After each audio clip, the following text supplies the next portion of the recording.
Today's lecture is on the Fathers of the Church and their view of women and their view of sexuality. So let's start by discussing who are the Fathers of the Church. This is a term that refers to influential writers and leaders of the Church in the first 5 or 6 centuries. People who are writing and ruling as bishops or as other leaders in the church and have written things that have become doctrines and have influenced the church through the rest of the 2,000 years of Christian history.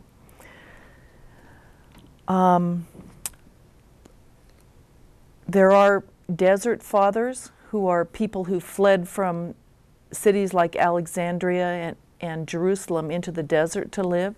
There are desert mothers who live with them, or who live isolated on their own, but also basically these are hermits who work with their hands and have certain sayings, but they aren't known for their writings. But the Fathers of the Church refers to fathers who influence Christian history by what they wrote.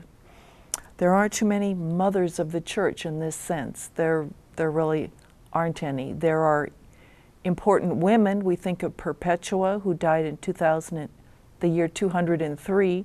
We think of Macrina, the sister of Gregory of Nyssa. But as far as writings that influenced the church, we don't have much. So let's find out who these people were and what they thought about women. This is a period when the church is increasingly becoming enamored of the idea of celibacy.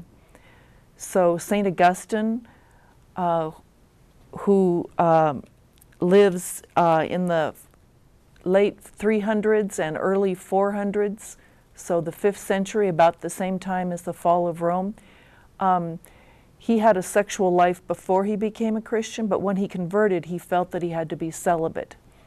This is a time when priests do marry, but when you get to the higher levels like bishops and the early popes, there's a sense that celibacy is more appropriate than a full sexual life.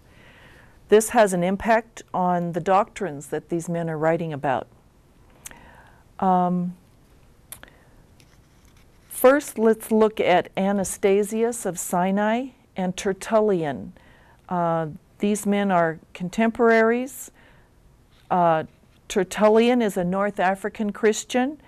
His dates are 160 to 240 of the Common Era. He's opposed to Montanism and Gnosticism, two of the slightly different thinking groups of Christians in the 3rd and 2nd centuries. Tertullian is opposed to having women be priests and opposed to women performing baptism. In fact, he's famously misogynist. He's the author of a treatise that says to all women, "Don't you know that you are each an Eve? You are the devil's gateway. You destroyed so easily God's image, man." So these are writers who look at Genesis 1:27 and see that man is in the image of God, and they don't comprehend that as anthropos, as Adam, as male and female, though the Bible specifically says male and female in Genesis 1:27, but interprets man as being in the image of God, man male, and female as the force that destroyed Adam, the male. Their analysis of Genesis 2 and 3 is interesting because whereas Tertullian puts the whole emphasis on Eve's active role and her single-handed ability to take down all of the human race, Anastasius, on the other hand, says, no, Eve was stronger. She at least argued with the serpent. Adam didn't even fight. He didn't put up any argument or any opposition to the idea of eating the apple. So we have, as early as the 2nd and 3rd centuries, we have a debate between Christians where some are saying women are and everything bad, and others are saying, wait a minute, let's look at Adam's role in this story. Another early church father that's very influential is Origen. born in 185, died in the year 250 of the Common Era. He's the son of Christian parents in Alexandria, Egypt.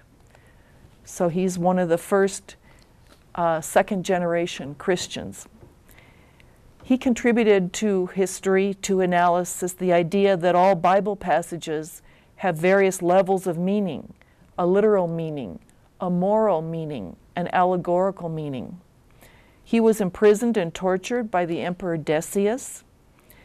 He viewed man as having a spirit, a male sort of spirit, and a soul which was female.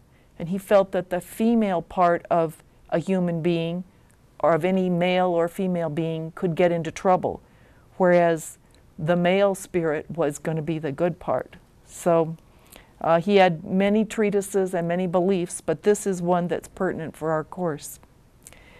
If we go about 100 years later and look at the life of Ambrose, he's an aristocratic young lawyer in Rome, born in 339 and died in 397 of the Common Era.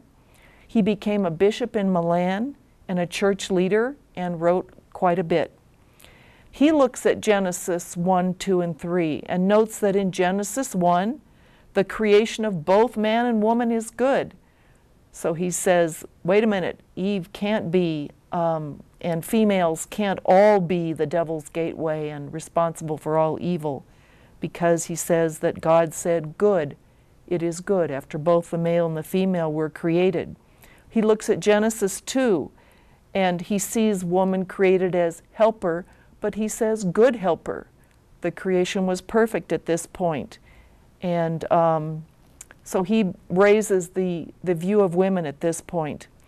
Ambrose also believed that sexuality, that intercourse, is part of God's original plan and that sexuality was good. However, when he gets later on in the chapter of Genesis 3, he says, it's all Eve's fault. Woman is responsible for the man's error. So let's move on now and look at John Chrysostom, another important early father of the church, lived from 347 to 407 of the Common Era. He's a church leader who was very much of the party that believed in asceticism and monasticism. He lived in Antioch in Syria, north of Jerusalem, a few hundred miles north of Jerusalem, in Asia Minor. So many leaders of the church at this point are believing that true Christians should be celibate, that leaders especially should be celibate. And priests are starting to, the belief is starting to come into, there's a debate, should priests marry or should they be celibate? And he's of the party that celibacy is the preferred choice for Christians, allied with the Apostle Paul. He sees woman and man as created equal, and he sees woman as subordinate only after the fall. So that's helpful to women who look back and want to have equality within the church, to understand that somebody as far back as the year 400 of the Common Era could say, yes, woman and man are created equal in Genesis 1:27 and in the beginning of Genesis 2, and the female only becomes subordinate after the fall. This is in line with the modern analysis of Genesis 2 and 3, which says that the concept of he shall rule over you is not God's plan and God's will, but it's a result of the fall, that male dominance over women is part of the corruption that enters in after the male and female become involved in sin. John Chrysostom, however, believes that celibacy was God's original plan. Sexual intercourse only comes after the fall and because of the fall. So these fathers are debating, is sexuality good or bad? And if it's good, then it must have occurred even before the fall, the human fall into sin occurred. So, but he's saying, no, sexuality is bad enough that it probably didn't even happen until after the fall. So we have these things being debated.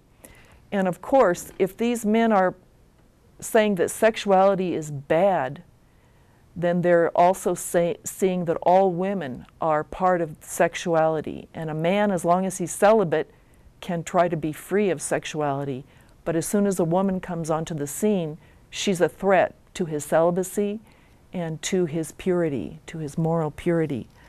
So this is influential for how women are viewed. Then we come to the most famous of all the early fathers in the church, St. Augustine. He's a North African. He becomes a bishop and a theologian and wrote many books, including his own life story.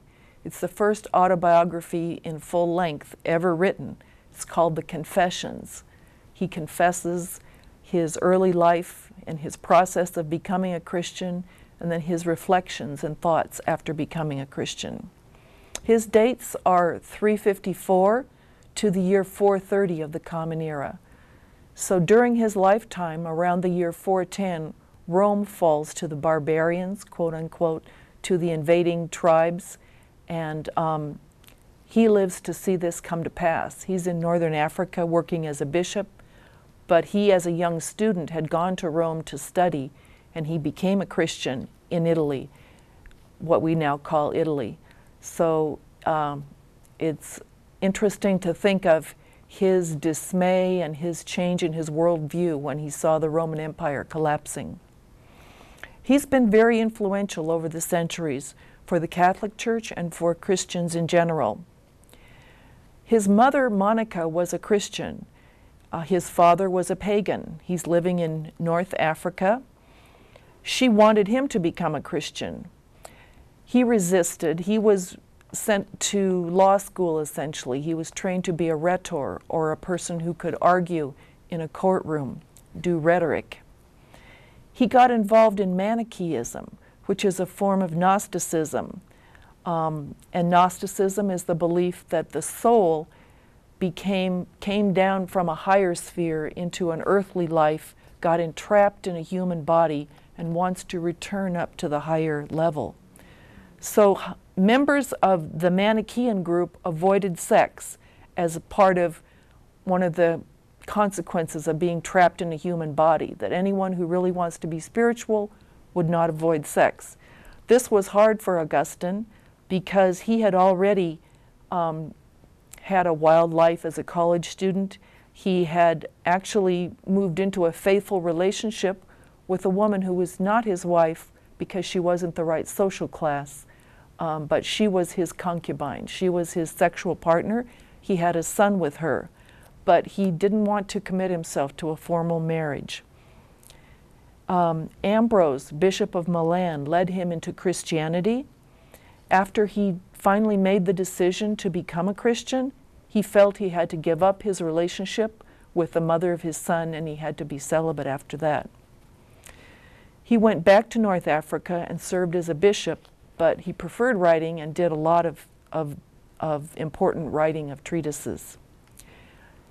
One of the main ideas that he developed was the concept of original sin. He said that Adam and Eve had free will, but after they chose to disobey God, they and everyone else after them became trapped in sin, and as a result will experience death and will experience lust. So he viewed sexuality and sin and death as all part of one package. He believed that this condition of being trapped in sin is passed on to each child who is born. He doesn't actually say that it's sexuality that passes on the sin, that in sexual intercourse passes on sin, but he certainly implies this in his treatises. So Augustine is not positive about the idea of sexuality. He's has great reservations about anything that has to do with the body.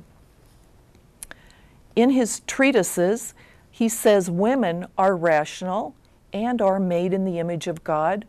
So he's looking at Genesis 1:27 and reading it carefully. He even says that sexual intercourse was a part of God's original plan. And even if the fall had never occurred, there would have been sexuality. but it would have been a pure kind of sexuality.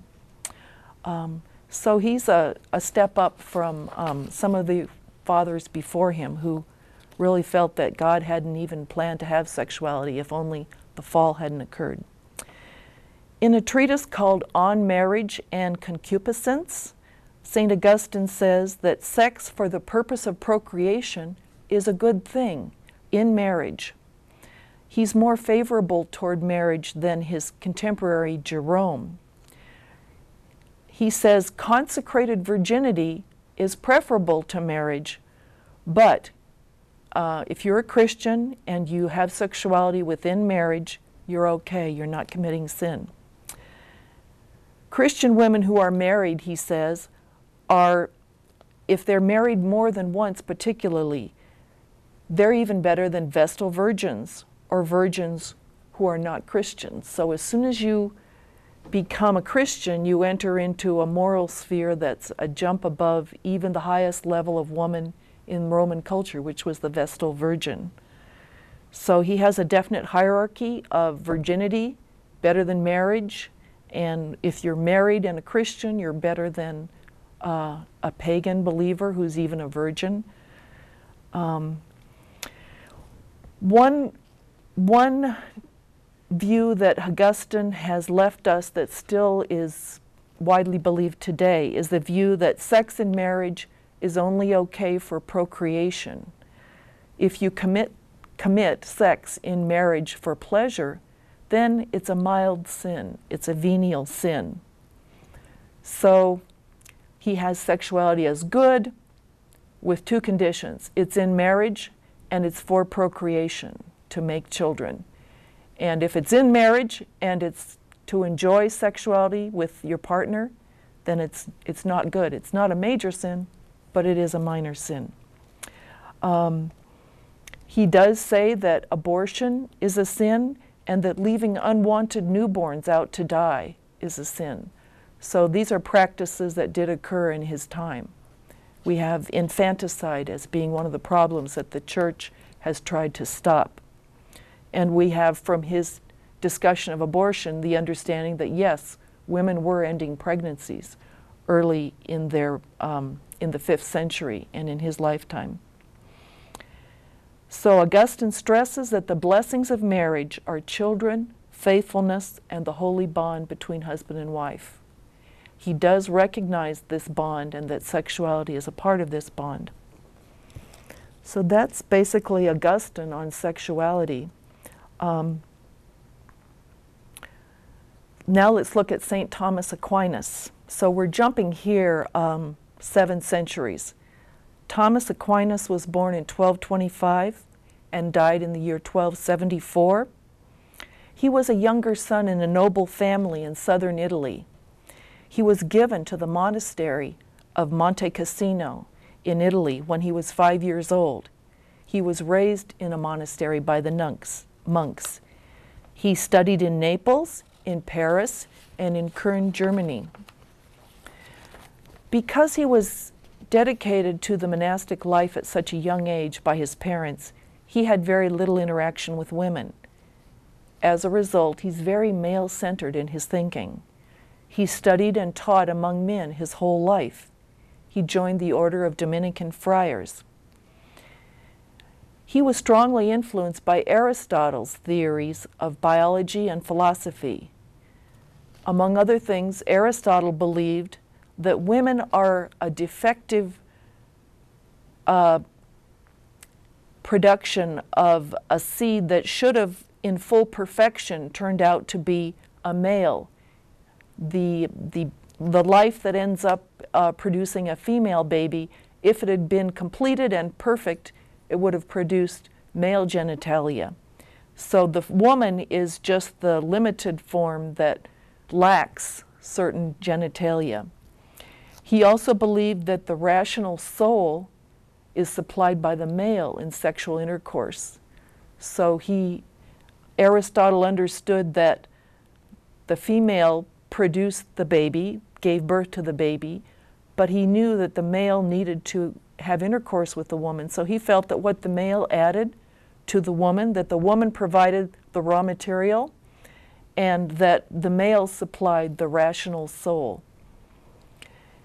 So the woman is the provider of the actual form and flesh, and the male is providing the soul. Unfortunately, because Thomas Aquinas was so interested and influenced by Aristotle, and Aristotle's very limited, several centuries before the Common Era biology, he influenced Thomas Aquinas, and Thomas Aquinas' views are very influential in the Catholic Church today. In 1879, Pope Leo VIII declared that Aquinas' teaching is authoritative for Catholic theology. So that means all of what Aquinas wrote, including his view of women. So let's look now at exactly what Aquinas says about women and about marriage in his longest, greatest work, the Summa Theologica. So this is a treatise on theology. Thomas Aquinas says, woman, like man, was created directly by God in Genesis 1, that woman is not a mistake, as Aristotle believed, but the woman's soul is weakened by being in a weak female body. Women are fragile in mind and in will. Women's reasoning is inferior. One result of this weak mind and weak reasoning is Eve agreeing with the snake to go ahead and eat the apple.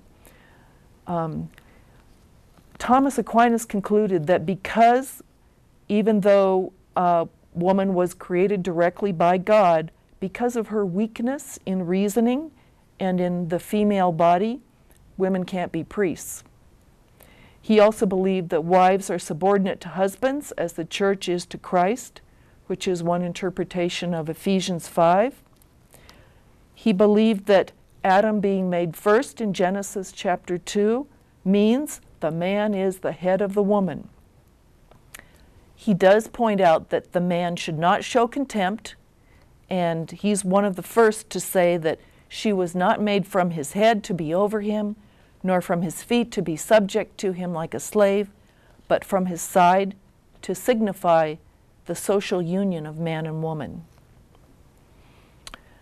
Aquinas believes that sex in marriage is good, and it would have taken place in the Garden of Eden, but it would have occurred without lust and somehow without breaking Eve's hymen. So this is similar to some of the views of St. Augustine, that there could have been sexuality before the fall, but it would have been a pure kind of sexuality. Aquinas also believes that sex in marriage must be allowed to lead to conception, that any form of contraception is evil. So this was his understanding in the early, in the 13th century. His death is in 1274. And this understanding that contraception is evil is still the dominant understanding in the Catholic Church today, because he is so influential. This is why the Catholic Church today doesn't even approve of birth control. It's okay if you don't happen to produce a baby in one particular sexual encounter, but if you make plans to not produce a baby, then you're sinning, according to the Catholic Church. Another thing that St. Thomas Aquinas says is the marriage act is not evil in itself, neither will it always be a mortal sin to seek pleasure therein, but if it's done wrongfully and lustfully, it can be a mortal sin, not a venial sin. So here's a man who never married, who never had much contact with women, even with his own mother or any sisters, and he is trying to figure out, is there such a thing as sexuality in marriage that is good if it's not planning to create a baby, if it's actually done for pleasure? And he says, yes, you know, this is probably part of God's plan, that sexuality should be pleasurable. And so sexuality for pleasure is okay, he says, unless you do it wrong. So if you do it lustfully, then you're going to have a mortal sin on your hands. So interesting reflections from one of these influential leaders of the church. He believes that woman is man's helper, but only in procreation. He says, one of his amusing quotes is that for all other work, a male helper would be much more desirable. So he looks at Genesis 2, that Adam, the early creature, needs a helper, and he says, why would Adam need a helper? The only reason that Adam would really need a helper is to create the human race, to reproduce. But for conversation, for work, for everything else, a male helper would be more desirable. So these are the reflections of the early leaders of the church. Let's just note that Aristotle lived 384 to 322 before the Common Era. He was a Greek philosopher and student in Athens and a student of Plato. He was the tutor of Alexander the Great. He wrote about everything from logic to politics to biology. He was very influential on everybody after him, but especially Thomas Aquinas, which then brings us his influence into the 20th and 21st centuries. Let's look now at Clement of Alexandria. He's back in the 2nd century and lived as long as 215 of the Common Era in Egypt. He was a Christian writer, ahead of a school for training priests and theologians in Egypt. He was well educated, originally from Greece. His parents were probably pagans. He was an opponent of Gnosticism, the belief that the material world and the body are bad and the soul is trapped in the material body, but needs to return to the spirit world, and it can do that through gnosis or through knowledge. So this widespread doctrine was popular even among Christians. People who believed in Christ also were influenced by Gnosticism. The reason we're looking at Clement of Alexandria is that he wrote one of the most positive statements on marriage and sexuality in early Christian literature. So let's look at his ideas in the treatise called On Marriage. He says, sexuality is made by God, sexuality is good, marriage is good. He says continence and self-control are also good. He says sex and marriage should be only for having children. Uncontrollable desire is not good, even in marriage. He says celibacy is also good for those who are called to it, and he notes they should not hate the creation or reckon married people to be of no value and no status. He's combating the Gnostic idea that sex is evil and that the body is completely contemptible. So this is his thinking when he reflects on what is the value of the soul in relation to the body. And so he studies his scriptures and comes up with the conclusion that sexuality is good, celibacy is good, that neither one should look down on the other. He affirms the body is good, and he says extreme asceticism is wrong. And he uses quotes from both Jesus and Paul to say that complete rejection of the body is wrong. Another ascetic, or person who's very interested in avoiding the body and sexuality, is Jerome. So let's get some ideas from Jerome about women and about sexuality. He lived from the year 342 to 420. As I said, he's a contemporary of St. Agustin. He's a major Christian writer. He was an advisor to the Pope Damasius in Rome, where he taught Scripture and Hebrew. And among his students were a circle of wealthy Roman matrons, including Paula and her daughter Eustochium. However, he fell out of favor in Rome. And at this point, he moved to Palestine, and he set up a community in the desert near Antioch in Syria for 2 or 3 years. Later, he moved his community to Bethlehem He had a community, a monastery for men. But his disciples, Paula and Eustochium, also came to Bethlehem, and they set up a convent for women nearby. So he continues to be a scholar and a leader who is involved with women, but they're all celibate at this point. He's one of the most foremost advocates of celibacy in the 4th to early 15th century Christianity. He's also a strong advocate of all kinds of ascetic renunciation. So don't eat too much food, don't have wealthy living conditions, don't have clothing that's beyond what you basically need. He was the most learned and scholarly translator of Scripture in his day. He was an opponent of various heresies of the early centuries, such as Montanism, a form of Christianity that really emphasized the end times and prophecy in relation to the end times.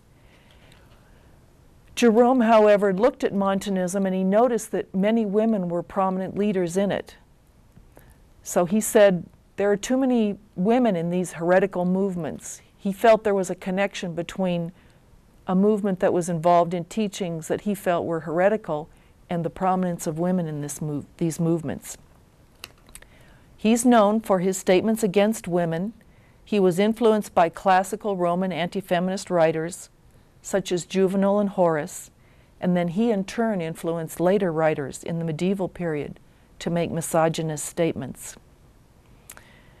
Another influence that carries through to today from Jerome is that he wrote a book saying that Mary, the mother of Jesus, was devoted to virginity her whole life, and that Joseph too became committed to virginity. So this was a popular idea by the 3rd and 4th centuries of the Christian church, that celibacy was so valued and sexuality was so looked down on at this point that they just thought, how could Mary, the mother of Jesus, have continued to have a sexual life and have more children? They decided, no, she probably did not. And they had to struggle against certain scriptures that mentioned Jesus interacting with his brothers and his family. But they decided those had some other meaning, that Mary had to have been celibate her entire life. Let's look at Jerome's views in his letter to his disciple Eustochium, this woman. He praises her for choosing the virgin's professed life. He describes marriage as a difficult life, Jesus as the best bridegroom. He says, yes, married women are okay, but let them take their pride in coming next after virgins. So the highest class of woman or man is to be a virgin. Second runner-up to be married and honorable within marriage. Jerome is also known for his contrast between Eve and Mary.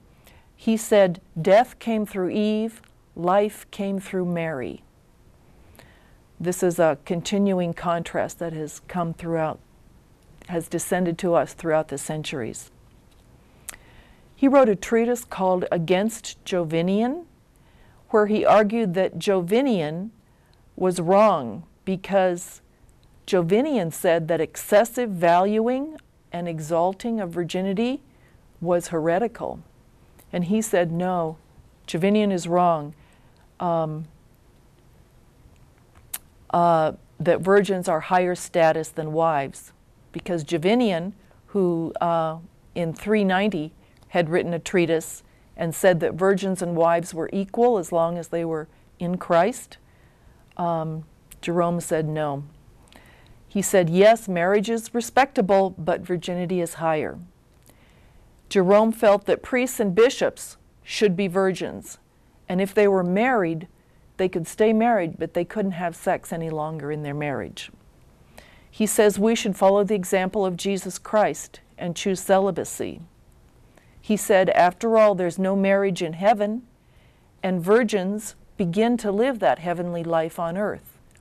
So the ideal thing would be to enter the heavenly state while still on earth.